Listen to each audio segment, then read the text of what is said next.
Olá! Hoje a gente vai mergulhar de cabeça numa obra filosófica que é ao mesmo tempo bem densa e fascinante, a Dialectique de l'affirmation, de André Marque. A nossa missão aqui é desvendar as ideias centrais desse livro, transformando o que parece complexo em uma jornada bem clara, usando a própria lógica do autor como nosso guia.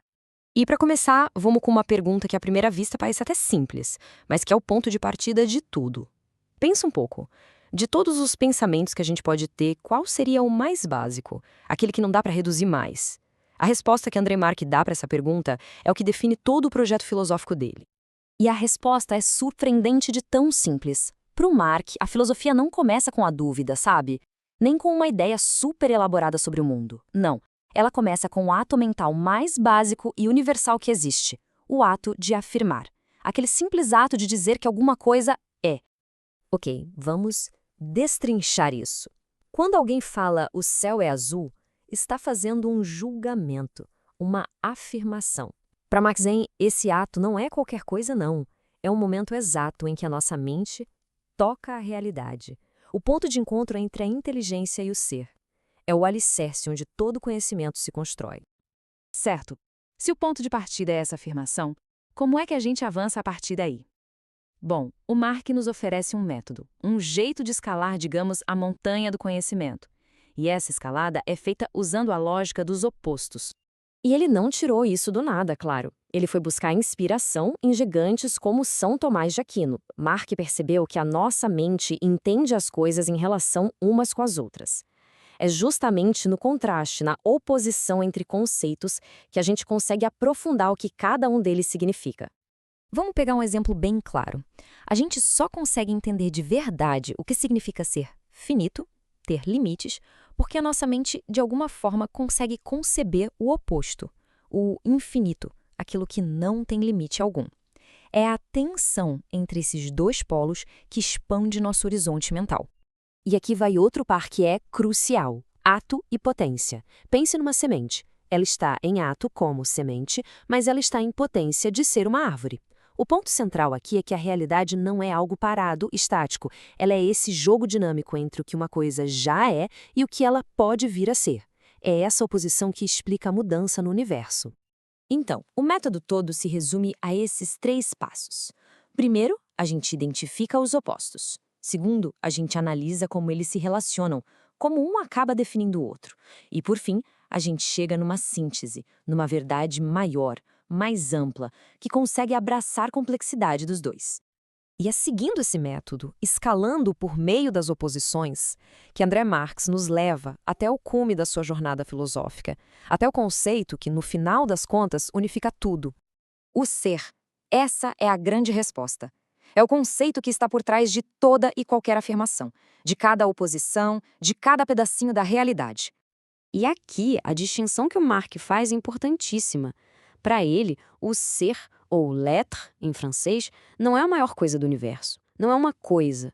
É o próprio ato de existir. É a energia fundamental que permite que tudo, do menor átomo à maior das galáxias, simplesmente exista. O próprio Marx resume isso de uma forma quase poética. Ele disse: L'être, âme de la proposition, et par là le signe de l'être, âme et fond de tout. Ou seja, o é que a gente usa nas nossas frases, a alma da proposição, é um sinal do é com letra maiúscula, a alma e o fundamento de tudo. Cada vez que dizemos algo é, estamos, mesmo sem perceber, nos conectando com essa realidade fundamental. E depois que se chega nesse cume e se entende o que é o ser, a vista lá de cima muda completamente. A realidade deixa de parecer um caos e se revela como um todo coerente, com qualidades que são inerentes a ela. A primeira faceta que a gente enxerga é a unidade.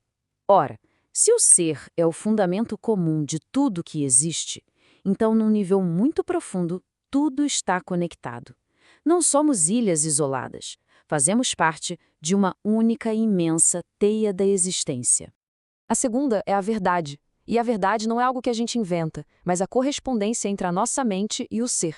O simples fato de que podemos conhecer o mundo significa que o mundo é, em si, inteligível. É por isso que a ciência funciona, que podemos aprender e confiar que existe uma realidade para ser descoberta. Depois vem o bem. Para o Mark, o bem não é só uma questão moral subjetiva. O bem é o próprio ser, na medida em que ele é desejável. Pense numa planta saudável crescendo em direção ao sol. Ela está realizando o seu bem, a plenitude do seu próprio ser. E por fim, a beleza. A beleza aqui não é um enfeite, é a manifestação visível, harmoniosa da unidade, da verdade e do bem. É aquele momento de espanto diante de um pôr do sol ou de uma grande obra de arte, quando a gente percebe uma ordem profunda e perfeita que nos enche de alegria. Essas 4 qualidades, unidade, verdade, bem e beleza, são chamadas de transcendentais. Por quê? Porque elas transcendem qualquer categoria particular. Elas não são tipos de coisas, são as propriedades de tudo aquilo que de alguma maneira é. Então a gente chega na aplicação prática de tudo isso. Afinal, por que essa metafísica tão profunda importa para a vida real, para o dia a dia? Porque ela oferece uma resposta direta a um dos maiores problemas humanos, a angústia existencial. Em um mundo que muitas vezes nos parece arbitrário ou até sem propósito, a filosofia de Marcus Aurelius nos dá uma âncora. Ela ancora nossa existência numa realidade cheia de sentido. Cada coisa, pelo simples fato de existir, já participa da unidade, da verdade, do bem e da beleza. O poder dessa visão fica ainda mais nítido quando a gente compara com outras filosofias. Enquanto um pensamento focado na angústia, como o de Heidegger, dá muito peso à finitude e ao fim no nada, a perspectiva de Martial a nos conectar com o ser abre um horizonte de significado. A existência deixa de ser uma corrida em direção ao vazio. Então, o ponto crucial é este: a filosofia de Mark não é um otimismo ingênuo. Ele mesmo chama de um otimismo da dificuldade. Ou seja, ele reconhece o mal, o sofrimento, os desafios da vida, mas afirma que, apesar de tudo isso, a realidade tem um fundamento sólido, inteligível e, no fundo, bom. E a gente termina com essa reflexão.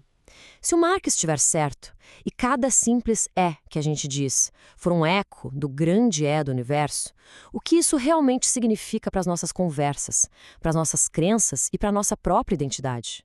Talvez o ato mais simples do pensamento seja, no fim das contas, o mais profundo de todos.